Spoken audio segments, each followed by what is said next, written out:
स्वागत है बच्चों, आप सभी का Ayush Pandey physics YouTube channel पर, जहां मिलती है आपको रेगुलर क्लास रोज रात 9 बजे भौतिक विज्ञान कक्षा 12 के लिए, फिजिक्स क्लास 12 के लिए, जहां पढ़ाए जाते हैं आपको clear concept, numericals expert technique से, और पांडे सर जी के पढ़ाने का अंदाज है step by step teaching method. तो आज की कक्षा में बच्चों हम लोग बात करेंगे पाठ विद्युत चालन के न्यूमेरिकल्स, चैप्टर इलेक्ट्रिक कंडक्शन के न्यूमेरिकल्स नंबर 21 से। तो बच्चों शुरुआत करते हैं अपने पहले न्यूमेरिकल की, जो दिया है सामने, देखे जरा। कह रहा है 5 ओम के एक मोटे तार को एक पतले तार में खींचा जाता है, जिससे कि इसकी लंबाई 3 गुनी हो जाती है। इसका नया प्रतिरोध ज्ञात कीजिए। तो एक तार को खींचकर उसकी लंबाई 3 गुनी कर दी जाए तो उसका प्रतिरोध कितने गुना हो जाएगा, कितना हो जाएगा, यह आपका प्रश्न है। तो चलिए बच्चों शुरुआत करते हैं इसको हल करने की। तो सबसे पहले हम लोग एक बात सोचते हैं, यदि किसी तार की लंबाई को खींचकर n गुना कर दिया जाए तो उसके वैद्युत प्रतिरोध में क्या परिवर्तन होगा। तो बच्चों आप जब किसी तार को खींचेंगे तो तार का जो द्रव्यमान है वो खींचने से पहले और खींचने के बाद समान रहने वाला है। तो चूंकि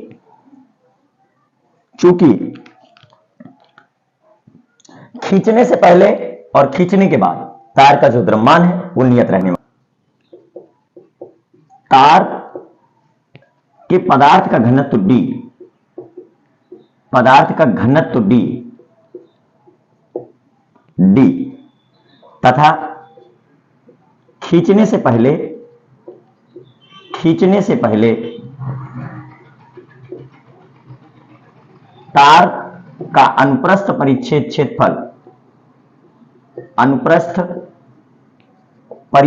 क्षेत्रफल व लंबाई क्रमशः a व स्मॉल l है तथा खींचने के बाद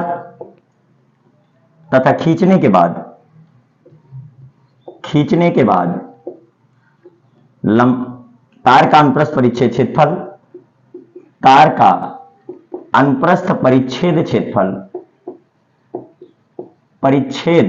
क्षेत्रफल व लंबाई क्रमशः a डैश व l डैश हो जाती है। क्लियर। तो खींचने से पहले तार का जो आयतन होगा वो अनुप्रस्थ परिच्छेद क्षेत्रफल गुणे लंबाई होगा, और खींचने के बाद तार का जो आयतन होगा वो अनुप्रस्थ परिच्छेद क्षेत्रफल गुणे लंबाई। तो बच्चों खींचने से पहले जो आयतन बनेगा वो a इंटू एल होगा, और खींचने के बाद जो आयतन बनेगा वो a dash into L dash होगा। आयतन में अगर हम द्रव्यमान का गुणा कराते हैं, आयतन में अगर हम घनत्व का गुणा कराते हैं तो खींचने से पहले तार का द्रव्यमान खींचने के बाद तार के द्रव्यमान के बराबर होगा। तो द्रव्यमान संरक्षण के सिद्धांत से अगर देखें, खींचने से पहले तार का कुल द्रव्यमान, खींचने से पहले तार का द्रव्यमान बराबर होने वाला बच्चों खींचने के बाद तार के द्रव्यमान के, खींचने के बाद तार का द्रव्यमान।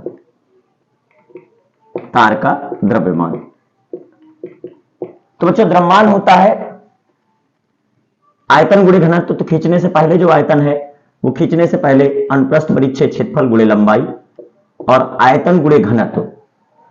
खींचने से पहले तार का जो घनत्व है, खींचने के बाद भी तार का घनत्व वही रहेगा, क्योंकि घनत्व तार के पदार्थ का गुण है और यह नियत रहने वाला है। अब इसके बाद बच्चों अनुप्रस्थ परिच्छेद क्षेत्रफल खींचने के बाद a डैश और लंबाई l डैश हो जाती है, और तार का आयतन होता है अनुप्रस्थ परिच्छेद क्षेत्रफल गुणे लंबाई, और घनत्व d रहने वाला है हमारा। अब बच्चों यहां घनत्व दोनों ही स्थितियों में समान है, खींचने से पहले खींचने के बाद, तो घनत्व से घनत्व हो जाएगा कैंसिल। अब बच्चों यहां पर देखेंगे कि बन के आ रहा है ये हमारा l dash upon l is equal to l dash upon l is equal to a upon a dash. तो जब आप किसी तार को खींचेंगे तो तार की लंबाई में वृद्धि होगी और तार के अनुप्रस्थ परिच्छेद क्षेत्रफल में कमी होगी। तो बच्चों यदि आपने किसी तार की लंबाई को खींचकर n गुना किया है अर्थात l डैश का मान n l कर दिया है और l है ये, तो n डैश l डैश जो है आपका वो n इंटू l और जो प्रारंभिक लंबाई वो l, तो इन दोनों का जब भाग देंगे तो ये n आएगा। जहां तार की लंबाई को खींचकर n गुना किया गया है, तो कितने गुना किया गया है वो n है हमारा। तो अनुप्रस्थ परिच्छेद क्षेत्रफल n गुना घटेगा और तार की लंबाई n गुना बढ़ेगी जब किसी तार को खींचा जाएगा। मोटे तार को खींचकर आप पतला बनाएंगे तो उसकी लंबाई n गुना बढ़ जाएगी और उस तार का अनुप्रस्थ परिच्छेद क्षेत्रफल n गुना घट जाएगा। क्लियर बच्चों? तो इसका उपयोग हम लोग करेंगे आगे कि तार की लंबाई को खींचकर n गुना कर दिया गया है। अब बच्चों खींचने से पहले तार का जो प्रतिरोध है और खींचने के बाद जो तार का प्रतिरोध है वो हम लोग देख लेते हैं। क्लियर बच्चों? तो खींचने से पहले तार का प्रतिरोध, खींचने से पहले तार का प्रतिरोध ये होने वाला हमारा R is equal to rho into L upon A. Rho तार के पदार्थ का विशिष्ट प्रतिरोध, एल तार की लंबाई खींचने से पहले, ए तार का अनुप्रस्थ परिच्छेद क्षेत्रफल खींचने से पहले। और बच्चों यहां पर देखेंगे खींचने के बाद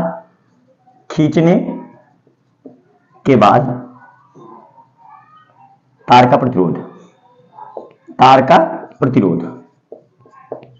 क्लियर बच्चों? तो खींचने के बाद तार का प्रतिरोध क्या होने वाला है? R dash is equal to rho into, अब खींचने के बाद लंबाई हो गई एल डैश और अनुप्रस्थ परिच्छेद क्षेत्रफल हो गया ए डैश। तो मोटे तार को खींचकर अगर पतला बनाओगे तो उसका प्रतिरोध परिवर्तित हो जाएगा। तो बच्चों इसको कह देते हैं समीकरण 1, इसको कह देते हैं समीकरण 2। क्लियर? अब हम समीकरण 2 में समीकरण 1 से भाग देंगे। समीकरण 2 में समीकरण 1 से भाग देने पर, तो जब बच्चों समीकरण 2 में समीकरण 1 से भाग देंगे तो क्या होगा? आर डैश अपॉन आर, इस भिन्न को हमें ऐसा ही रखना है, रो into L dash upon A dash, और भाग में यह भिन्न हमारी पलट जाएगी, व्युत्क्रम ले लेंगे इसका ए अपॉन रो इंटू एल। अब बच्चों यहां पर आप देखेंगे कि जो तार के पदार्थ का विशिष्ट प्रतिरोध है वो समान रहने वाला है क्योंकि यह तार के पदार्थ का गुण है। खींचने से तार के पदार्थ में कोई परिवर्तन नहीं होगा। तार अगर सोने का है, चांदी का है, तांबे का है तो वह तार उसी धातु का ही होगा, अर्थात उसका विशिष्ट प्रतिरोध समान रहने वाला है। अब बच्चों यहां पर हम लोग देखेंगे कि R dash is equal to बनकर आ रहा है L dash upon L into A upon A dash into capital R. Clear बच्चों? तो यहां पर आप देख रहे हैं कि एल डैश अपॉन एल का मान है n और ए अपॉन ए डैश का मान भी n है, तो n इंटू n हो जाएगा n स्क्वायर और ये बनेगा बच्चों R dash is equal to n square into capital R. तो क्या समझ में आया बच्चों? अगर किसी तार को खींचकर आप उसकी लंबाई n गुना कर देंगे तो उसका जो वैद्युत प्रतिरोध है वो प्रारंभिक वैद्युत प्रतिरोध कैपिटल आर का n स्क्वायर गुना हो जाएगा। तो इस प्रश्न को अगर बच्चों देखें हम लोग, तो इस प्रश्न में क्या कहा गया है कि 5 ओम के एक मोटे तार, मतलब जो प्रारंभ में प्रतिरोध है वो 5 ओम है हमारा, और इस मोटे तार को एक पतले तार में खींचा जाता है जिससे इसकी लंबाई 3 गुना हो जाती है। तो जो n का मान दिया गया वो 3 दिया गया है। क्लियर बच्चों? अब कह रहा है इसका नया प्रतिरोध ज्ञात कीजिए। तो इसका नया प्रतिरोध आपको ज्ञात करना है, कैपिटल आर डैश बराबर क्या होगा। तो बच्चों ऊपर से हम लोग देखेंगे कि जो नया प्रतिरोध होगा वो n स्क्वायर गुना हो जाएगा प्रारंभिक प्रतिरोध का। तो R dash is equal to 3 square गुणे आर का मान यहां पर दे रखा है 5 ओम, तो ये 3 त्रिक 9 5 45, तो R dash is equal to 45 ohm, 45 ohm हो जाने वाला है। क्लियर बच्चों? तो इस तरीके से हम लोगों ने देखा कि जब किसी तार की लंबाई को खींचकर n गुना कर दिया जाएगा तो उसका वैद्युत प्रतिरोध n स्क्वायर गुना बढ़ जाता है, और 5 ओम के तार को खींचकर यदि उसकी लंबाई 3 गुना कर दी जाए तो उसका वैद्युत प्रतिरोध 3 के स्क्वायर गुना बढ़ जाएगा, अर्थात 45 ओम 5 ओम से बढ़कर हो जाएगा। क्लियर बच्चों? तो नोट कर लीजिए इस क्वेश्चन को, वीडियो को अंत तक देखें, एक एक कॉन्सेप्ट पढ़ें। पांडे सर जी पढ़ाते हैं आपको न्यूमेरिकल्स एक्सपर्ट टेक्निक से और step by step teaching method technique से आपको समझाते हैं एक एक कॉन्सेप्ट। चैनल में नए हैं तो चैनल को सब्सक्राइब कर ले, वीडियो को लाइक जरूर करें बच्चों, अपने दोस्तों के साथ शेयर जरूर करें। रेगुलर मिलती है यहां पर क्लास रोज रात 9 बजे। बच्चों दूसरे प्रश्न में क्या कह रहा है, कह रहा है एक 8 ओम प्रतिरोध के तार को खींचकर 3 गुनी लंबाई की जाती है। इस खींचे हुए तार को 3 बराबर लंबाई के तारों में काटकर उन्हें समांतर क्रम में जोड़ दिया जाता है। इस संयोजन का कुल प्रतिरोध क्या होगा? तो बच्चों पहले तार को खींचकर उसकी लंबाई को n गुना कर दिया जाता है, फिर उसे 3 बराबर भागों में काट दिया जाता है, फिर उन्हें समांतर क्रम में जोड़ दिया जाता है और फिर आपको संयोजन का तुल्य विद्युत प्रतिरोध ज्ञात करना है। तो क्वेश्चन को समझेंगे पूरा क्लियर कॉन्सेप्ट से, एक एक बात समझेंगे इसकी। तो बच्चों हम लोगों को पता है कि अगर हम किसी तार को खींचकर उसकी लंबाई n गुना कर देंगे तो उसका वैद्युत प्रतिरोध n स्क्वायर गुना बढ़ जाता है। तो चूंकि किसी तार की लंबाई उसे खींचकर n गुना कर देने पर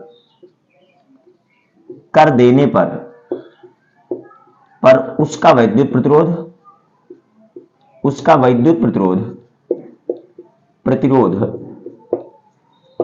n स्क्वायर गुना हो जाता है, n स्क्वायर गुना हो जाता है। क्लियर बच्चों? तो अब आइए समझते हैं इसको कि हमने क्या किया है। मतलब यदि अंतिम प्रतिरोध R डैश की बात करें तो वो प्रारंभिक प्रतिरोध R का n स्क्वायर गुना हो जाने वाला है। तो यहां पर जो हमने तार की लंबाई को खींचकर किया है वो n बराबर 3 किया है और जो प्रारंभ में प्रतिरोध था वो कैपिटल R ही है। क्लियर?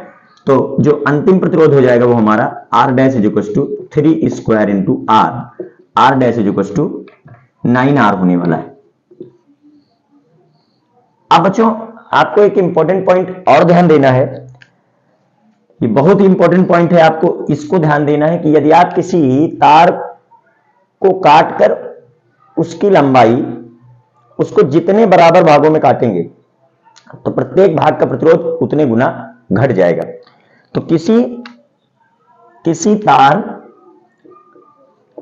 तार की लंबाई को जितने बराबर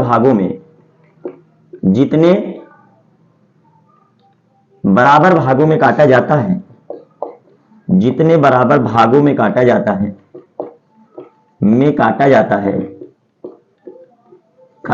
है, कामा प्रत्येक भाग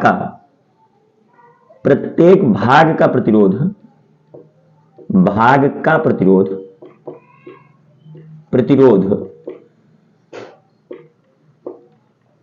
उतने गुना प्रारंभिक प्रतिरोध से घट जाता है। इस कथन का क्या अर्थ हुआ बच्चों? जरा देखिए, आपने यहां पर प्रत्येक उस तार की लंबाई को 3 बराबर भागों में काट दिया। कितने बराबर भागों में काटा है? 3 बराबर भागों में उस तार को काटा है। तो प्रत्येक भाग का प्रतिरोध जो है वो प्रारंभिक प्रतिरोध का 3 गुना कम हो जाने वाला है। क्लियर बच्चों? तो यहां पर अब जो तार के भाग होंगे वो R1 बराबर, R2 बराबर, R3 बराबर, पहले कितना हो गया था R डैश, तो R डैश देखिए R था 3 गुनी लंबाई खींची तो 3 स्क्वायर गुना बढ़ गया 9R हो गया। और अब आपने 3 बराबर भागों में काट दिया, 3 बराबर लंबाई के तारों में काटा, तो जब काटा तो प्रत्येक तार के टुकड़े का जो प्रतिरोध हुआ वो 3 गुना घट गया। तो बच्चों R डैश में हम 3 से भाग दे देंगे। क्लियर? तो हमारा R डैश का मान कितना है? हमारे R डैश का मान है 9R और 3 गुना घट जाएगा तो प्रत्येक तार का हो जाएगा 3R। अब इन तीनों तारों को हमने क्या किया है? समांतर क्रम में जोड़ दिया है। तो पहला तार ये है R1, दूसरा तार ये है जिसका प्रतिरोध है R2 और तीसरा तार ये है जो 3 टुकड़े बने, तो उन तीनों टुकड़ों को हमने समांतर क्रम में इस प्रकार से जोड़ दिया है। तीनों टुकड़ों को समांतर क्रम में इस प्रकार से जोड़ दिया है। क्लियर बच्चों? और यहां पर अब हमें इस संयोजन का तुल्य प्रतिरोध ज्ञात करना है। इस संयोजन का कुल प्रतिरोध क्या होगा? तो समांतर क्रम संयोजन के लिए, समांतर क्रम संयोजन के लिए, क्रम संयोजन के लिए, संयोजन के लिए जो बच्चों तुल्य प्रतिरोध बनता है, कुल प्रतिरोध बनता है, तुल्य प्रतिरोध का व्युत्क्रम समांतर क्रम में जुड़े समस्त प्रतिरोधों के व्युत्क्रमों के योग के बराबर होगा। 1/3r plus 1/3r plus 1/3r, और ये होने वाला बच्चों 3/3r। क्लियर? तो 3 से 3 कैंसिल हो जाएगा और ये बनेगा 1 तुल्य प्रतिरोध निकल आया हमारा 1/r तुल्य प्रतिरोध।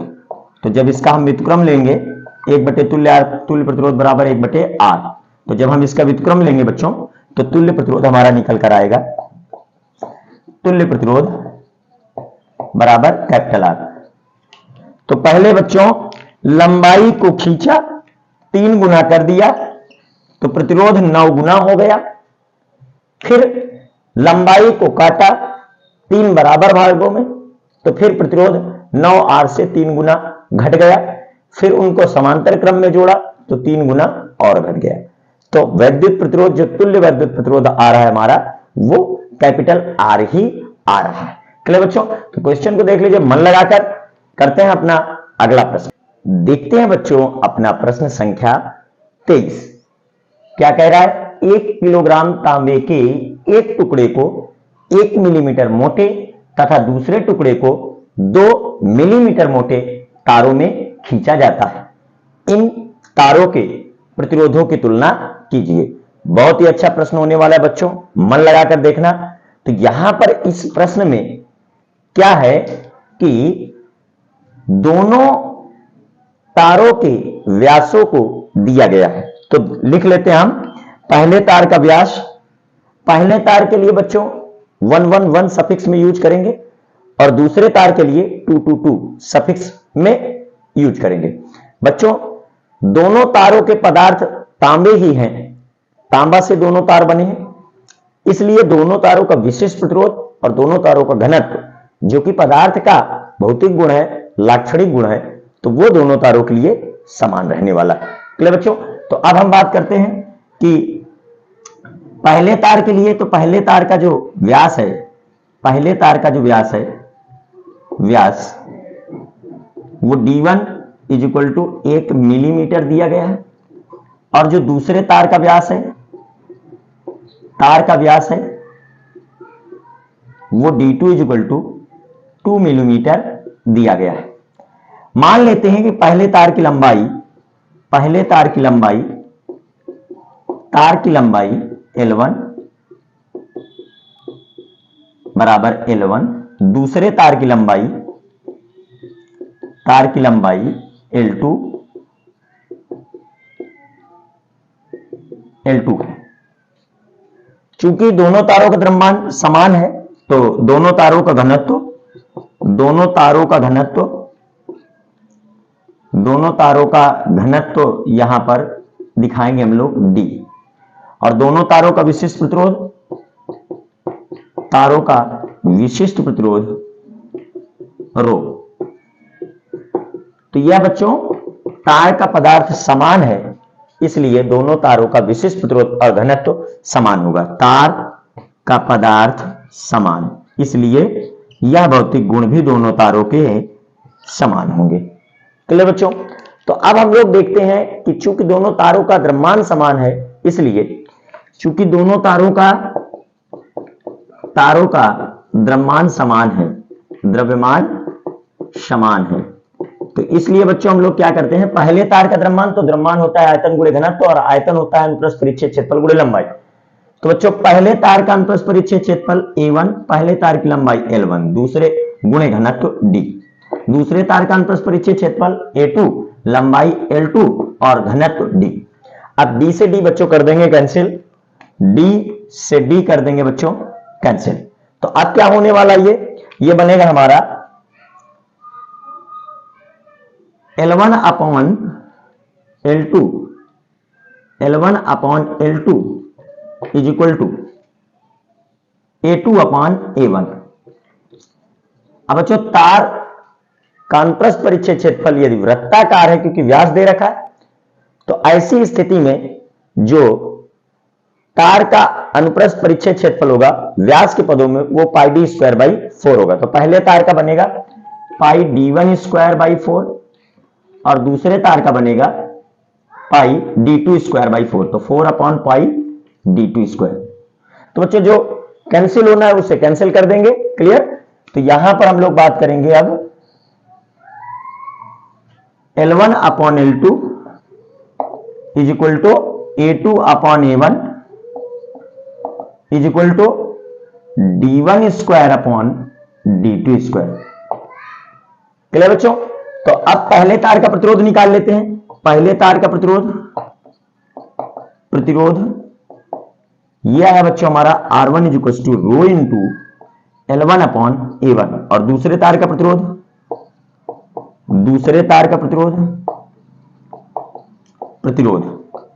तो ये होगा बच्चों R2 is equal to rho into L2 upon A2। अब R1 और R2 में कर देंगे बच्चों भाग, क्योंकि दोनों तारों के प्रतिरोधों का अनुपात निकालना है। तो रो इंटू L1 अपॉन A1 और गुणे इसको भाग देंगे तो ये वाली भिन्न हमारी पलट जाएगी A2 अपॉन रो इंटू L2। क्लियर बच्चों। तो रो से रो हो जाएगा हमारा कैंसिल, ये रो और इस रो से हो जाएगा कैंसिल। तो R1 अपॉन R2 बनने वाला है जो बच्चों, फिर आप ध्यान से देखिएगा इसको, L1 upon L2 into A2 upon A1। और बच्चों A2 अपॉन A1 की जो वैल्यू आएगी ये देखिए पाई से पाई कैंसिल होगा, 4 से 4 कैंसिल हो गया, ये बना हमारा D1 upon D2 whole square. Clear बच्चों। तो जो मान हमारा L1 अपॉन L2 का है वो D1 upon D2 whole square है और जो मान हमारा A2 अपॉन A1 का है वो भी D1 अपॉन D2 का होल स्क्वायर है। Clear. L1 upon L2 A2 upon A1 और ये यहां पर बच्चों देखिए थोड़ा मिस्टेक है, ये D2 होगा और ये आपका D1 होगा। तो ये D2 होगा और ये आपका D1 होगा। क्लियर। तो L1 अपॉन L2 इंटू ये बना हमारा A2 अपॉन A1 और बच्चों यहां पर ये दोनों मान जो रखेंगे हम, तो ये दोनों ही मान हमारे D2 upon D1 whole square into D2 upon D1 whole square है। दोनों देखिए मान समान है, L1 अपॉन L2 का और A2 अपॉन A1 का। तो L1 अपॉन L2 के स्थान पर D2 अपॉन D1 और A2 अपॉन A1 के स्थान पर D2 अपॉन D1 का होल स्क्वायर। तो बच्चों यहां पर R2 by R1 upon R2 जो हमारा बना, देखिए D2 by D1 whole square, तो ये होल पावर 4 हो जाएगा हमारा, होल पावर 4 हो जाएगा। तो D2 upon D1 whole power 4। Clear बच्चों। तो D2 अपॉन D1 तो दूसरे तार का व्यास है 2 मिलीमीटर, पहले तार का व्यास है 1 मिलीमीटर, होल स्क्वायर करेंगे तो मिलीमीटर से होल पावर 4 करेंगे, सॉरी होल पावर 4 करेंगे, मिलीमीटर से मिलीमीटर हो जाएगा बच्चों कैंसिल। और 2 का घात जब 4 करेंगे, इसको हल करेंगे तो 2 दूना 4 दूना 8 दूना 16। तो R1 अनुपाते R2 जो आने वाला है वो आपका 16 आने वाला है, 16 अनुपाते 1। तो इस तरीके बच्चों हम लोगों ने इस प्रश्न को हल कर लिया। वीडियो को देखें अंत तक बच्चों, एक एक प्रश्न सॉल्व करें, मन लगाकर पढ़ें। बेटा हम कह रहे हैं आपसे, पानी में आग लगा देंगे इस बार यूपी बोर्ड परीक्षा में 100 में 100 दिला देंगे। प्रत्येक दिन की क्लास लो, रेगुलर क्लास लो, मन लगाकर पढ़ो बच्चों। निरंतर मेहनत एक दिन रंग लाएगी, क्योंकि निरंतर मेहनत ही सफलता की कुंजी होती है बच्चों। तो प्रश्न संख्या 24 देखते हैं अब अपना। देखिए बच्चों प्रश्न संख्या 4 में कह रहा है तांबे के समान द्रव्यमान के 2 तार हैं ए व बी और तार ए की लंबाई तार बी की लंबाई से दोगुनी है। यदि तार ए का प्रतिरोध 160 ओम है तो तार बी का प्रतिरोध हमें निकालना है, उसकी गणना करनी। क्लियर बच्चों। तो यहां पर मानते हैं हम, माना जो तार ए की लंबाई है, जो तार ए की लंबाई है हमारी, तार ए की लंबाई तार बी की लंबाई से दोगुनी है। तो तार ए की लंबाई जो है, ए की लंबाई मतलब L1 वो 2 गुनी है तार B की लंबाई के, और तार B की लंबाई हम मान रहे हैं L। तार B की लंबाई अगर हमने L मानी है L2, तो फिर हमारी तार A की लंबाई L1 B की लंबाई से 2 गुनी है तो 2L होगी। क्लियर?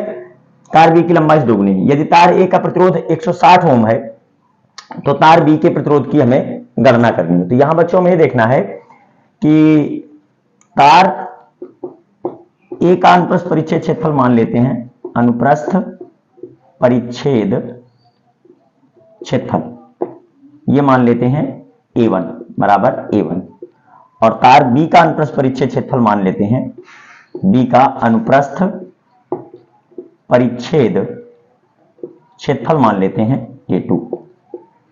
क्लियर बच्चों? अब चूंकि तार के पदार्थ समान है, तार के पदार्थ समान है, पदार्थ समान है, तो क्या क्या समान होने वाला है? तार A व B के घनत्व, दोनों तारों के घनत्व आएंगे समान, क्योंकि पदार्थ समान तो घनत्व समान। क्लियर बच्चों? ये तार के पदार्थ का गुण होता है। और तार A व B के विशिष्ट प्रतिरोध भी समान होंगे, विशिष्ट प्रतिरोध भी समान होंगे, विशिष्ट प्रतिरोध रो भी समान होने वाला है, रो भी समान होने वाला है। क्लियर बच्चों? तो सबसे पहले हम लोग देखते हैं कि दोनों तारों के द्रव्यमान समान है और तार दोनों तांबे के हैं। तो चूंकि तार A का द्रव्यमान बराबर है तार B के द्रव्यमान के, तार B का द्रव्यमान, तो पहले तार का जो आयतन होगा वो A1 L1 और A1 इंटू L1, और पहले तार का जो घनत्व है वो D। दूसरे तार का भी आयतन अनुप्रस्थ परिच्छेद क्षेत्रफल गुणे लंबाई और इंटू इसका घनत्व कर देंगे D। तो बच्चों घनत्व से घनत्व हो जाएगा कैंसिल, D कैंसिल हो जाएगा D से, तो क्या बनने वाला यहां पर L1 अपॉन L2 बराबर होगा A2 अपॉन A1 के। क्लियर? और जो L1 है हमारा वो है 2L, और जो L2 है हमारा वो है L, तो ये हमारा बनेगा 2, मतलब L1 अपॉन L2 बराबर A2 अपॉन A1 बराबर 2। क्लियर बच्चों? तो ये हो गया हमारा समीकरण फर्स्ट। अब प्रश्न क्या कह रहा है? प्रश्न कह रहा है कि हमें तार B का प्रतिरोध ज्ञात करना है। तो तार A का प्रतिरोध जो बनेगा, तार A का प्रतिरोध होने वाला है R1 equal to rho into L1 upon A1, और तार B का जो प्रतिरोध होगा, तार B का प्रतिरोध R2 बराबर है रो L2 अपॉन A2। अब बच्चों R1 अपॉन R2 कर देंगे तो हो जाएगा rho L1 upon A1 into A2 upon rho L2।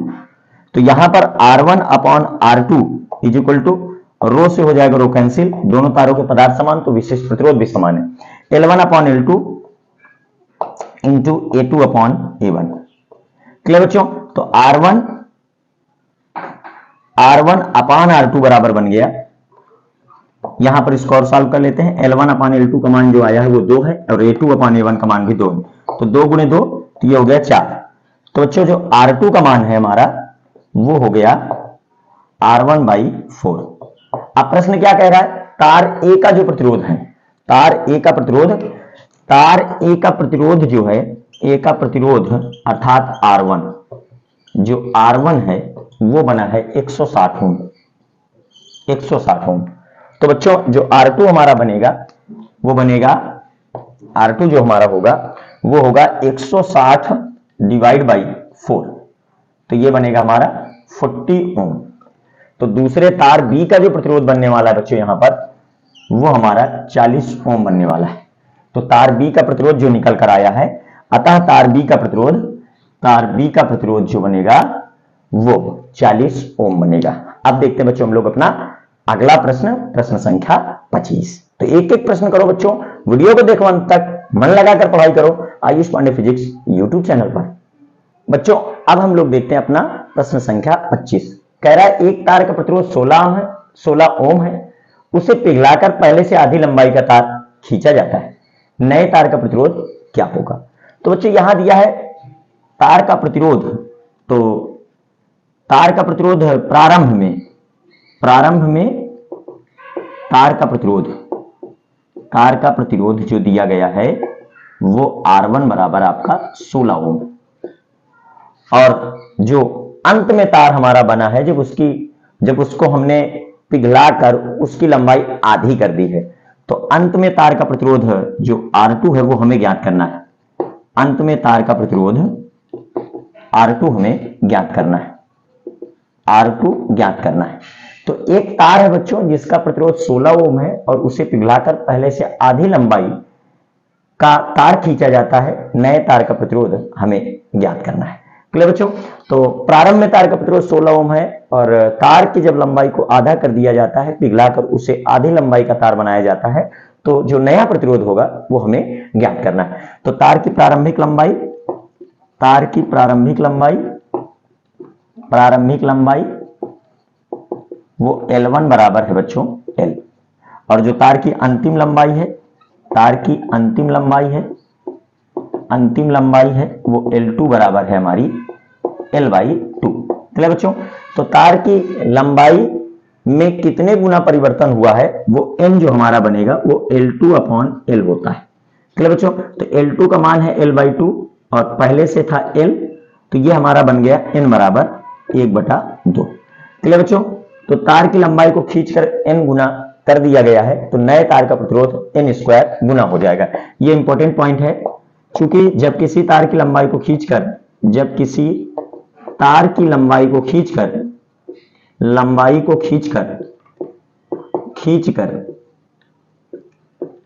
n गुना कर दिया जाता है,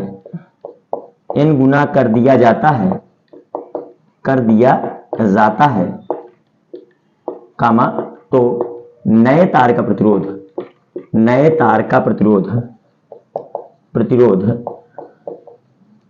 n² गुना हो जाता है, n² गुना हो जाता है। क्लियर बच्चों? तो जो नए तार का प्रतिरोध बना हमारा, देखिए प्रारंभिक तार का प्रतिरोध R1 है, नए तार का प्रतिरोध हमारा R2 है, तो नए तार का प्रतिरोध हमें देखना है। तो जो नए तार का प्रतिरोध हुआ R2 वो n² गुना हो जाएगा पहले वाले तार के प्रतिरोध का। तो R2 बराबर बना बच्चों 1/2 होल स्क्वायर, और R1 का जो मान है हमारा वो 16 है, तो 1/4 गुणे 16 R2। अब R2 बराबर हुआ 4 ओम। क्लियर? तो नए तार का प्रतिरोध हमारा 4 ओम हो जाएगा, क्योंकि वह 1/2 का स्क्वायर गुना हो जाता है। तो 1/2 का स्क्वायर मतलब 16/4 4 ओम।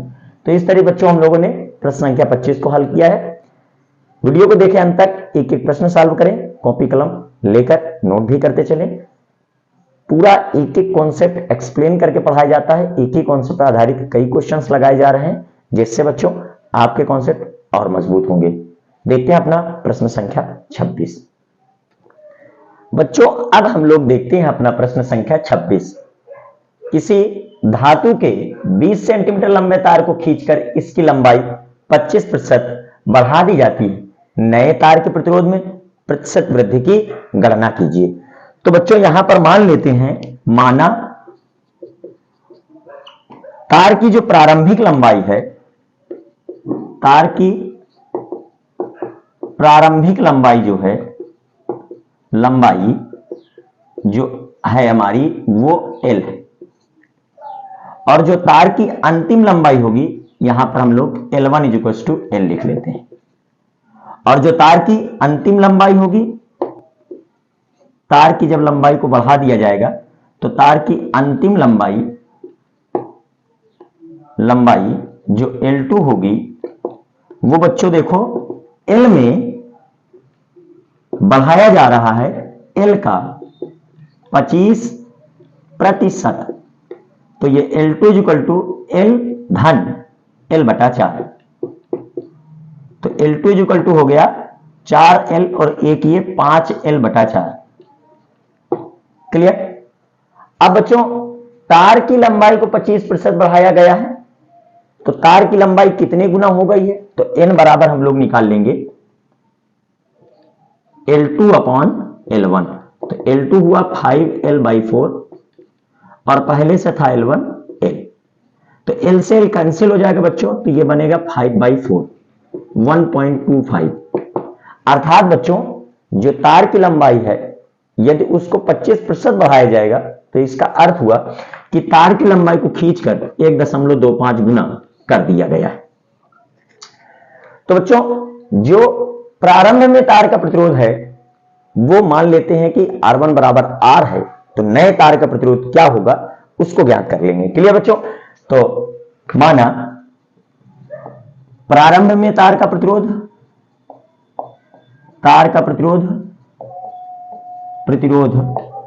जो R1 है वो हमारा R है। तो बच्चों अंत में तार का प्रतिरोध क्या हो जाएगा? अंत में तार का प्रतिरोध जो R2 बनेगा वो n स्क्वायर गुना हो जाता है बच्चों प्रारंभिक प्रतिरोध का। तो R2 जो हमारा बनेगा वो होगा n स्क्वायर अर्थात 1.25 का स्क्वायर, और प्रारंभ में प्रतिरोध था R। क्लियर बच्चों? अब प्रतिरोध में हुई प्रतिशत वृद्धि की गणना हमको करनी है। तो प्रतिशत वृद्धि, प्रतिरोध में हुई प्रतिशत वृद्धि की जो गणना है, प्रतिशत वृद्धि वो होती बच्चों अंतिम प्रतिरोध माइनस प्रारंभिक प्रतिरोध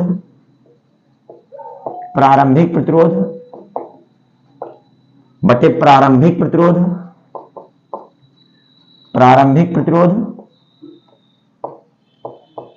और गुणा 100। क्लियर? तो अंतिम प्रतिरोध माइनस प्रारंभिक प्रतिरोध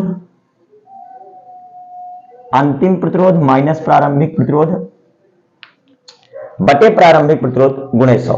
तो प्रतिरोध में हुई प्रतिशत वृद्धि गणना कर लेते हैं बच्चों। अंतिम प्रतिरोध जो हमारा बना वो 1.25 का वर्ग है, और R माइनस प्रारंभिक प्रतिरोध जो है हमारा वो R है, बटे प्रारंभिक प्रतिरोध वो R है, और गुणे 100 हो गया। R को कॉमन लेके कैंसिल कर देंगे बच्चों, तो ये बनेगा हमारा जाकर के 125 में 125 का गुणा कराएंगे तो बच्चों ये बन जाएगा हमारा, R को कॉमन लेके कैंसिल कर देंगे तो 1.25 में जब 1.25 का गुणा कराएंगे तो 5 5 25 और 13 दूना 26 की 6, 13 दूना 26 की 6 और 13 एक कम 13, 13 दो 15, तो ये हो जाएगा हमारा 15,625। और 2 अंक बाद दशमलव, तो 2 2 4 अंक बाद दशमलव, 1 2 3 4 अंक बाद दशमलव, और ये बच्चों है -1, तो ये हमारा हो जाएगा। और बटे में था R, तो R को कॉमन लेके हमने कैंसिल कर दिया है, तो -1 और गुणे में है हमारा 100। तो बच्चों ये बनने वाला है 0.5625 गुणे 100, और यही हो जाएगा 56.25%। तो जो प्रतिरोध में प्रतिशत वृद्धि हुई है, प्रतिरोध में हुई प्रतिशत वृद्धि है बच्चों, वो हमारी आई है 56.25%। क्लियर? 56.25%। तो इस तरीके बच्चों हम लोगों ने प्रतिरोध में हुई प्रतिशत वृद्धि की गणना की है 56.25%। तो बच्चों ये क्वेश्चन आपका इंपॉर्टेंट है और सन 2009 में पूछा भी गया है, यूपी बोर्ड एग्जाम में सन 2009 में पूछा भी गया। एक एक क्वेश्चन करें बच्चों मन लगाकर, इसके बाद देखते हैं हम लोग प्रश्न संख्या 27। अब बात करते हैं बच्चों हम लोग अपने प्रश्न संख्या 27 की, जिसमें कह रहा है 200 वोल्ट का एक बल्ब 0.2 एम्पियर की धारा लेता है। इसके तंतु की लंबाई 22 सेंटीमीटर है। तंतु के पदार्थ का विशिष्ट प्रतिरोध दिया है 7 × 10⁵ ओम इंटू सेंटीमीटर। तार के हमें व्यास की गणना करनी। क्लियर बच्चों? तो आइए देखते हैं। देखिए सबसे पहले इस प्रश्न में जो विभवांतर दिया गया है V, वो 200 वोल्ट है, वो 200 वोल्ट है, और जो धारा दी गई है वो I 0.2 एम्पियर। और यहां बच्चों जो तार की लंबाई दी गई है वो 22 सेंटीमीटर है, और जो तंतु के पदार्थ का विशिष्ट प्रतिरोध है रो, वो 7 × 10⁵ ओम इंटू सेंटीमीटर है। अब बच्चों तार के व्यास की हमें गणना करनी है, तो व्यास d बराबर क्या, व्यास d बराबर क्या। तो सबसे पहले बच्चों r is equal to rho into L by A फार्मूले से a निकल आएगा, लेकिन इसके पहले हमें पता होना चाहिए r। तो r और a is equal to pi D square by 4 से हमें d निकल आएगा। तो r यहां पर निकलेगा बच्चों v बाई आई से, तो v है हमारा 200, i है हमारा 0.2, दशमलव हटाएंगे 0 बढ़ाएंगे, तो r आ जाएगा हमारा 1000 ओम। क्लियर बच्चों। तो अब हम लोग फिर से सूत्र लगाते हैं। सूत्र है हमारा R is equal to rho into L upon A. Clear. तो ए जो निकल कर आएगा वो rho into L upon R होगा। तो रो का मान बच्चों ओम इंटू सेंटीमीटर में दिया है, इसी मात्रक में रख देंगे 7 गुणे 10 की घात 5 ओम इंटू सेंटीमीटर। लंबाई हमारी दी गई है सेंटीमीटर में, इसी में रख देंगे 22 सेंटीमीटर। और प्रतिरोध हमारा दिया गया है 10 की घात 3 ओम। क्लियर। तो बच्चों यहां पर ओम से ओम कैंसिल हो जाएगा, ओम से ओम कैंसिल हो जाएगा, और जो अंतःस्थ परिच्छेद क्षेत्रफल आ रहा है हमारा उसको कैलकुलेट कर लेते हैं। ए 22 का गुणा 7 से करेंगे तो 7 दूना 14, 7 दूना 14 15, 154, 22 सत्ते 154, 7 दूना 14, 7 दूना 14 15, और 10 की घात 3 ऊपर जाएगा तो 10 की घात 8 बनाएगा। क्लियर बच्चों। 10 की घात 8, और ये बनेगा हमारा सेंटीमीटर स्क्वायर। इसके बाद बच्चों ए के मान को, चूंकि अंतःस्थ परिच्छेद क्षेत्रफल व्यास के पदों में पाई डी स्क्वायर बाई 4 होता है, तो ये कर देंगे हम लोग। तो यहां पर मान रखेंगे पाई डी स्क्वायर बाई 4, 154 गुणे 10 की घात 8। अब बच्चों पाई का मान रखेंगे 22/7, और बराबर में है ये 154 गुणे 7 गुणे 10 की घात 8, और बच्चों ये हमारा हो जाएगा डी स्क्वायर। क्लियर। तो यहां पर बच्चों देखो 22 गुणे 7 किया था तो आया था 154, तो 22 से सीधे जो है हमारा ये टर्म कैंसिल होगा, 22 से कम 22, 22 सत्ते 154। क्लियर। और यहां पर ये गुणनफल हमने किया है 4 का, इस 4 को इधर ले गए। क्लियर। तो अब बच्चों ये जो d का वर्ग बनेगा हमारा, वो d का वर्ग आ रहा है 7 गुणे 7 गुणे 4 गुणे 10 की घात 8। क्लियर। तो ये जब हम इसका वर्गमूल लेंगे तो d बराबर 7 गुणे 4 गुणे 10 की घात 8। तो ये d आने वाला है व्यास हमारा 28 गुणे 10 की घात 4, 28 गुणे 10 की घात 4 सेंटीमीटर। तो 28 गुणे 10 की घात 4 सेंटीमीटर आ गया, ये हमारे तार का व्यास है। 28 गुणे 10 की घात 4 सेंटीमीटर, ये आया हमारे तार का व्यास। तो बच्चों इस तरीके से हमने इस प्रश्न को हल किया है। आप इसको मन लगाकर देख लीजिए, वीडियो को देखें अंत तक, एक एक क्वेश्चन समझे बच्चों। इस बार यूपी बोर्ड एग्जाम में आपको लाने हैं 100 में 100 अंक, और हम करेंगे आपका पूरा सहयोग भौतिक विज्ञान में। बच्चों अब है प्रश्न संख्या 28। कार्बन के गुटके का साइज दिया गया है, इसकी लंबाई दी गई है 1 सेंटीमीटर, चौड़ाई दिया गया है 1 सेंटीमीटर, और मोटाई दी गई है 50 सेंटीमीटर। हमें इसके प्रतिरोध की गणना करनी है। कब? नंबर पहला, गुटके के वर्गाकार सिरों के बीच, दूसरा 2 आयताकार विपरीत फलकों के बीच, और कार्बन का विशिष्ट प्रतिरोध हमें दिया गया है 3.5 गुणे 10 की घात 3 ओम इंटू सेंटीमीटर। तो बच्चों इस प्रश्न को हम लोग समझते हैं। सबसे पहले लिख लेते हैं कार्बन का विशिष्ट प्रतिरोध। तो जो विशिष्ट प्रतिरोध दिया गया है रो, वो है 3.5 गुणे 10 की घात 3 ओम इंटू सेंटीमीटर। क्लियर बच्चों। अब बनाते हैं कार्बन के गुटके को। तो ये है हमारा कार्बन का गुटका, जिसकी 1 सेंटीमीटर ये हो गई, और इसकी मोटाई हो गई हमारी। क्लियर बच्चों। तो ये कुछ इस तरीके से, चलिए इसको कर देते हैं हम 50 सेंटीमीटर लंबा, बस एक अनुपात आप ना देखिएगा कि 1:50 के अनुपात में लंबाइयों को दिखा तो सकेंगे नहीं यहां पर, लेकिन आप उसको समझिएगा जो बड़ी भुजा है वो 50 सेंटीमीटर लंबी है और जो छोटी भुजाएं हैं वो 1-1 सेंटीमीटर है। तो बच्चों यहां पर आप देख रहे हैं ये 1 सेंटीमीटर है और ये 50 सेंटीमीटर है। इसके बाद ये जो है हमारा 1 सेंटीमीटर पीछे जाएगा, 1 सेंटीमीटर कुछ इस तरीके से ये यहां पर रहेगा हमारा, और ये 50 सेंटीमीटर रहेगी। क्लियर? और इस तरह से इसको हम लोग देख रहे हैं। तो बच्चों यहां पर डायमेंशंस देखेंगे कौन सी हमारी, ये है 1 सेंटीमीटर, 1 सेंटीमीटर, और ये भी हमारी 1 सेंटीमीटर। ये कार्बन का गुटका, और ये लंबाई हमारी 50 सेंटीमीटर, 50 सेंटीमीटर। क्लियर बच्चों? तो एक बार हमको प्रतिरोध देखना है इन दो आयताकार, पहले तो ये नंबर फर्स्ट में गुटके के वर्गाकार सिरों के बीच में हमको देखना है। तो पहले नंबर को सॉल्व करते हैं हम लोग, गुटके के वर्गाकार सिरों के बीच देखते हैं। गुटके के वर्गाकार सिरों के बीच, गुटके के वर्गाकार सिरों के बीच, सिरों के बीच वैद्युत प्रतिरोध के लिए, वैद्युत प्रतिरोध के लिए देख लेते हैं बच्चों गुटके के वर्गाकार सिरे। तो वर्गाकार सिरा हो गया हमारा एक ये एक वर्ग हो गया और दूसरा वर्ग हो गया ये। क्लियर बच्चों? तो इन दो वर्गाकार सिरों के बीच में यहां का वैद्युत प्रतिरोध हमको देखना है,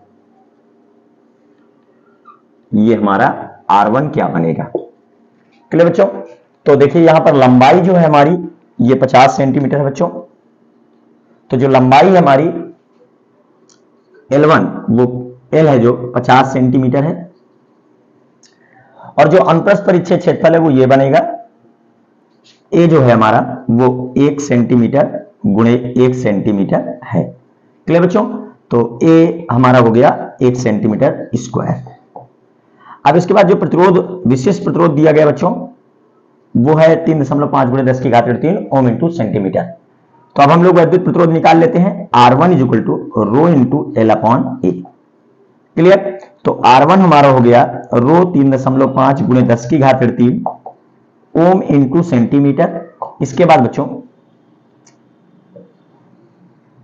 लंबाई जो दी गई हमारी वो यहां पर 50 सेंटीमीटर ली जाएगी, 50 सेंटीमीटर, और बटे जो हमारा अनुप्रस्थ परिच्छेद क्षेत्रफल है वो 1 सेंटीमीटर स्क्वायर है, 1 सेंटीमीटर स्क्वायर है। अब देखिए बच्चों सेंटीमीटर स्क्वायर से ये हमारा सेंटीमीटर सेंटीमीटर अर्थात सेंटीमीटर स्क्वायर कैंसिल हो जाएगा। अब 5 का गुणा कराएंगे 35 में, तो R1 बराबर हमारा आएगा, R1 बराबर 5 5 25 15 और 2 17 175। क्लियर बच्चों? 5 5 25 5 15 और 2 17 175, एक अंक ये 0, एक अंक बाद दशमलव। क्लियर? और ये हमारा 10 की घात 3, 10 की घात 3, तो ये बनेगा बच्चों हमारा R1 बराबर 1 2 3 अंक दशमलव आगे चलेंगे 0.175 ओम। तो कार्बन का जो दो आयताकार फलकों, कार्बन का जो दो वर्गाकार फलकों के बीच प्रतिरोध होगा वो 0.175 ओम आने वाला है। क्लियर बच्चों? अब इसके बाद गुटके के आयताकार सिरों के बीच वैद्युत प्रतिरोध हम लोग देखेंगे, तो के बीच वैद्युत प्रतिरोध के लिए गुटके के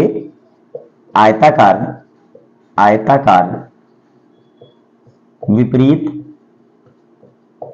फलकों के बीच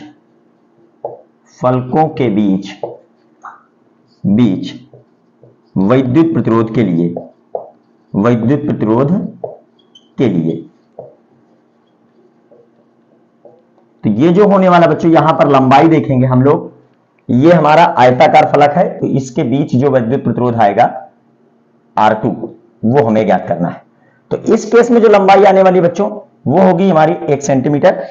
जो लंबाई होने वाली हमारी L1 वो होगी हमारी 1 सेंटीमीटर, L जो होगी वो 1 सेंटीमीटर।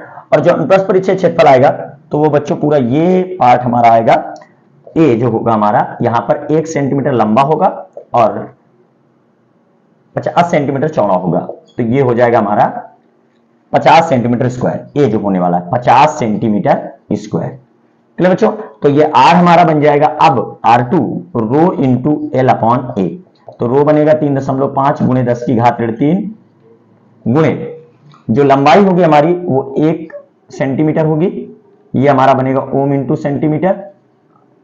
जो लंबाई होगी वो हमारी 1 सेंटीमीटर होगी और जो अनुप्रस्थ परिच्छेद क्षेत्रफल होगा वो 50 गुणे 10 की घात 50 सेंटीमीटर स्क्वायर होगा। सॉरी बच्चों, ये 50 सेंटीमीटर स्क्वायर होगा हमारा और ये 50 सेंटीमीटर स्क्वायर इस सेंटीमीटर सेंटीमीटर कैंसिल हो जाएगा। तो बच्चों यहां पर ये बनने वाला है हमारा 5 सते 35 0.7 गुणे 10 की घात 4 अर्थात R2 बराबर 7 गुणे 10 की घात 5 ओम। क्लियर? तो इस तरीके हम लोगों ने ज्ञात कर लिया है आयताकार फलकों के बीच और इसके वर्गाकार फलकों के बीच कार्बन के इस गुटके का वैद्युत प्रतिरोध। तो नोट कर लीजिए बच्चों इस क्वेश्चन को और मन लगाकर पढ़िए। बच्चों प्रश्न संख्या 29 में एक पदार्थ के 50 सेंटीमीटर लंबे तथा 0.2 सेंटीमीटर व्यास वाले तार का प्रतिरोध 0.8 ओम है। एक अन्य पदार्थ के 75 सेंटीमीटर लंबे और 0.1 मिलीमीटर व्यास वाले तार का प्रतिरोध 1.5 ओम है। इन पदार्थों के विशिष्ट प्रतिरोधों की तुलना कीजिए। तो बच्चों इस बार दोनों तारों के पदार्थ भिन्न भिन्न है, इसलिए उनके विशिष्ट प्रतिरोध भी भिन्न भिन्न होंगे, क्योंकि विशिष्ट प्रतिरोध किसी तार के पदार्थ का लाक्षणिक गुण होता है और इन्हीं विशिष्ट प्रतिरोधों के बीच का अनुपात हमें ज्ञात करना है। तो बच्चों पहले तार के लिए देख लेते हैं, दूसरे तार के लिए देख लेते हैं। दोनों को अलग अलग विशिष्ट प्रतिरोधों के मान ज्ञात करके उनका अनुपात ज्ञात कर लेते हैं। तो आइए देखते हैं बच्चों, प्रश्न को हल करते हैं। एक तार के 50 सेंटीमीटर लंबे, तो पहले तार के लिए पूरी बात कर लेते हैं। पहले तार के लिए देखिए बच्चों, पहले तार की जो लंबाई दी गई है L1 50 सेंटीमीटर। क्लियर? पहले तार का जो व्यास दिया गया है वो 0.2 मिलीमीटर। क्लियर? तो पहले तार का जो अनुप्रस्थ परिच्छेद क्षेत्रफल निकलेगा वो हमारा A, तो पहले सेंटीमीटर कन्वर्ट करते हैं मीटर में, 50 गुणे 10 की घात 2 मीटर। मिलीमीटर को कन्वर्ट करते हैं मीटर में, 0.2 गुणे 10 की घात 3 मीटर। क्लियर? अब पहले तार का अनुप्रस्थ परिच्छेद क्षेत्रफल पाई d1 स्क्वायर बाई 4 होगा।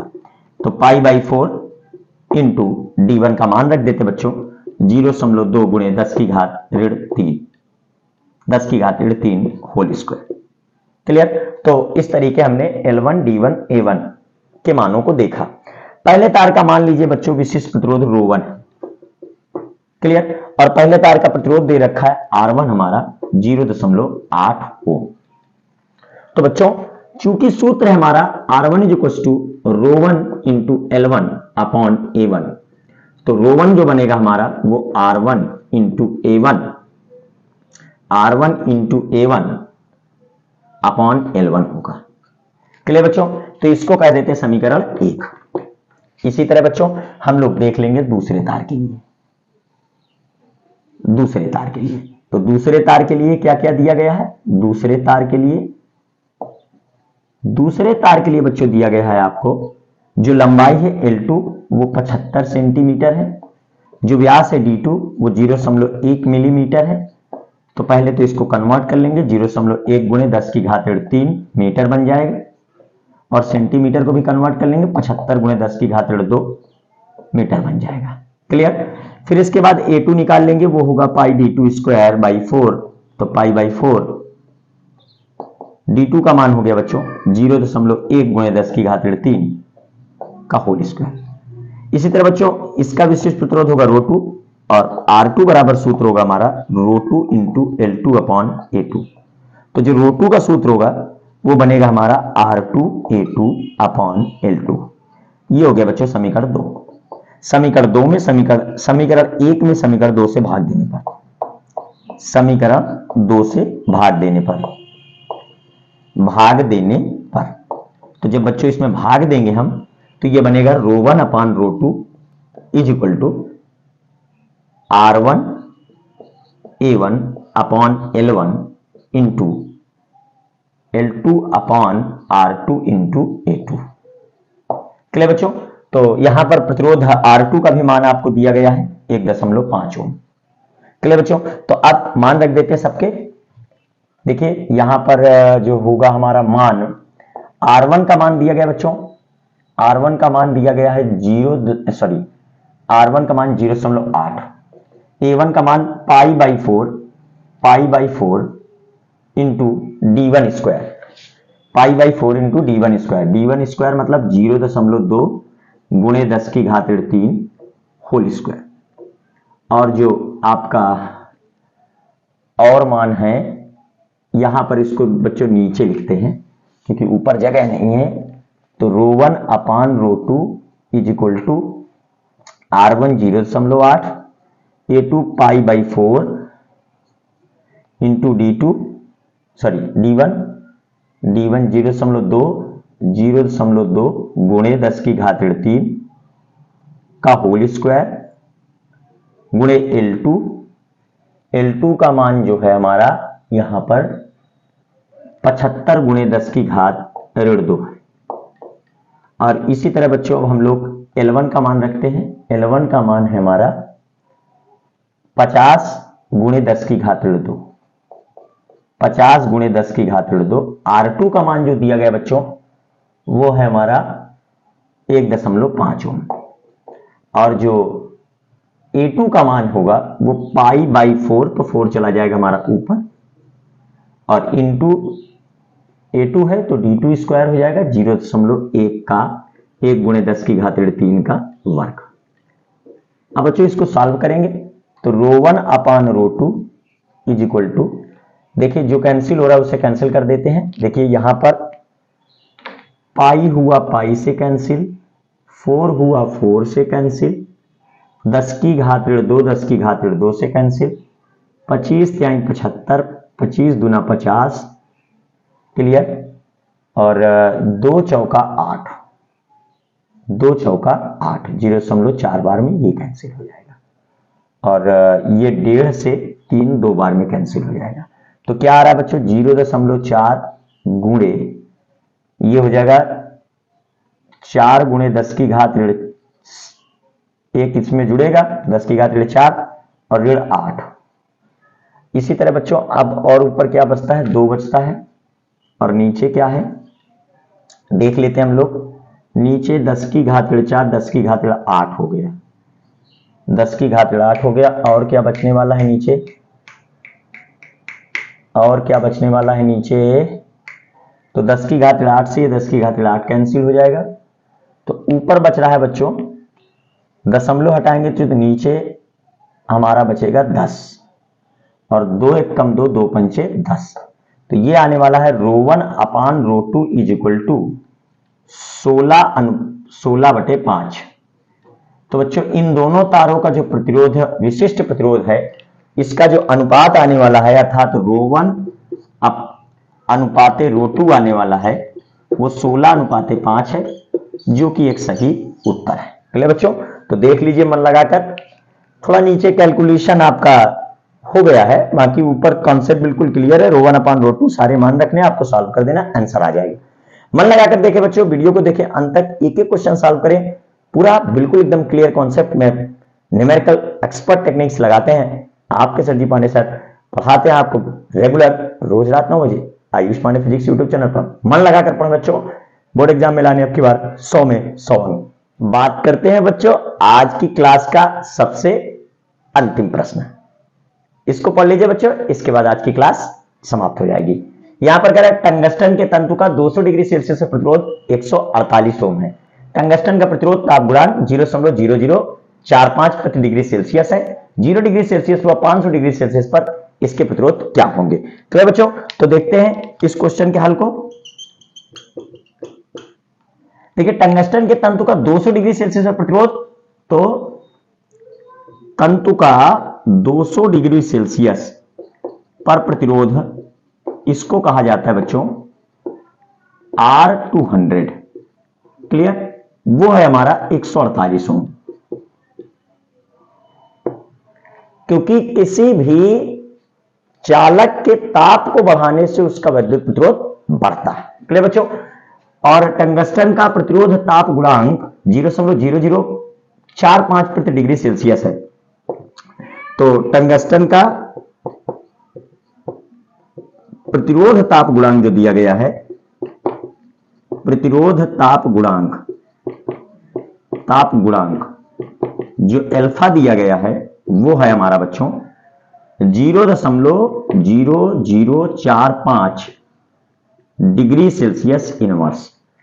अब आपको निकालना है 0 डिग्री सेल्सियस पर प्रतिरोध और 500 डिग्री सेल्सियस पर प्रतिरोध। तो तंतु का 0 डिग्री सेल्सियस पर प्रतिरोध, ये तंतु का 200 डिग्री सेल्सियस पर था, 0 डिग्री सेल्सियस पर प्रतिरोध, तो वो हुआ वहां R0 वाट। और तंतु का 500 डिग्री सेल्सियस पर प्रतिरोध जो होगा R500, वो क्या होगा? क्लियर बच्चों? तो अब हम लोग देख लेते हैं इस क्वेश्चन में। पहले फार्मूला कौन सा यूज करेंगे, पहले उसको देख लेते हैं। सूत्र ये होगा RT = R0 1 + alpha × T। Clear बच्चों? तो लगाते हैं R200 के लिए, तो R200 T के प्लेस में रखा हमने 200 = R0 और 1 + अल्फा × 200। क्लियर बच्चों? तो R200 का वैल्यू 1/148 और R0 का वैल्यू हमें याद करना है, और 1 + अल्फा का मान है 0.0045 और गुणा 200।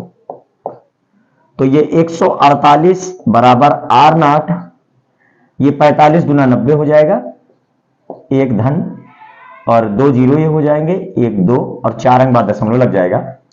तो ये बनेगा बच्चों 0.9। तो ये बनेगा हमारा पूरा 1.9। तो R0 = हो जाएगा 148/1.9। दशमलव हटाएंगे, ऊपर 0 बढ़ाएंगे। R0 = बच्चों 19 का भाग देंगे यहां पर, तो ये हमारा आ जाएगा R0 का मान 78 ओम। कितना हो जाएगा बच्चों? 78 ओम। ये लगभग हमारा आएगा 77.89, और जिसे हम 78 के इक्वल मान लेंगे। इसी तरह बच्चों पुनः हम लगा देंगे R500 पर, तो ये क्या बनेगा? R500 = R0 1 + alpha × T। तो T के प्लेस में हो जाएगा हमारा 500। क्लियर? तो R500 पर भी हमें प्रतिरोध निकालना है। R0 हमें पता है 78 है, और 1 + अल्फा का वैल्यू 0.000045 गुणे 500। अब बच्चों 5 का गुणा यहां करा देंगे, तो R500 = 78, एक धन 5 का गुणा करा, 5 × 5 = 25, 5 × 20, 20 2 22, और ये 2 जीरो, तो 1 2 3 4 अंक बाद दशमलव, तो 4 अंक बाद ये हो जाएगा दशमलव हमारा। ये बनेगा बच्चों 3.25। तो 78 × 3.25। जब R500 ये हम कैलकुलेट करेंगे, तो R500 हमारा निकल कर आएगा पूरा जो है 253 ओम। 253 ओम कैलकुलेट कर लेना बच्चों, आंसर मैच कर लेना। देख लीजिए बच्चों इस क्वेश्चन को। तो बच्चों आज की कक्षा में इतना ही, मिलेंगे कल फिर रात 9 बजे, जहां करेंगे प्रत्यावर्ती धारा परिपथ के 10 प्रश्नों को सॉल्व। तो एक दिन विद्युत चालन के 10 और एक दिन प्रत्यावर्ती धारा परिपथ के 10। बच्चों फिर हम लोग इस चैप्टर के समाप्त हो जाने के बाद करेंगे सरल वैद्युत परिपथ की पूरी थ्योरी को कंप्लीट, और सरल वैद्युत परिपथ के अंकित प्रश्नों को हल करेंगे। बच्चों Ayush Pandey physics YouTube channel से जुड़ने के लिए आपका बहुत बहुत धन्यवाद। कक्षा को लेने के लिए बहुत बहुत धन्यवाद। रेगुलर बच्चों आप क्लास को अटेंड करें। इस बार यूपी बोर्ड परीक्षा में तहलका मचा देने वाले हैं। कुल 100 में 100 अंक लेकर आना है। एक एक कॉन्सेप्ट को पढ़ेंगे, और जब बच्चों परीक्षाएं पास आ जाएंगी तो परीक्षाओं से संबंधित भी तैयारी हम लोग खूब मन लगाकर करेंगे और परीक्षा के तुरंत हो जाने के बाद हम लोग अपने कॉम्पिटिटिव एग्जाम की तैयारी करेंगे। जैसे कोई CUET की तैयारी कर रहा है तो उसके बारे में हम लोग तैयारी करेंगे, और यदि कोई नीट और JEE मेंस के बारे में तैयारी कर रहा है तो हम उसके लिए भी आपको क्वेश्चन सॉल्व करवाएंगे। तो बच्चों, आज की क्लास लेने के लिए आपको फिर से कह रहा हूं बहुत बहुत धन्यवाद। वीडियो को लाइक जरूर कर देना, चैनल सब्सक्राइब नहीं किया है तो कर लो बच्चों, क्योंकि ये चैनल आपके लिए बहुत इंपॉर्टेंट होने वाला है। और बच्चों, अपने दोस्तों के साथ चैनल को शेयर करो, अपने दोस्तों के साथ चैनल को शेयर जरूर करो। Thank you very much. Okay, bye bye.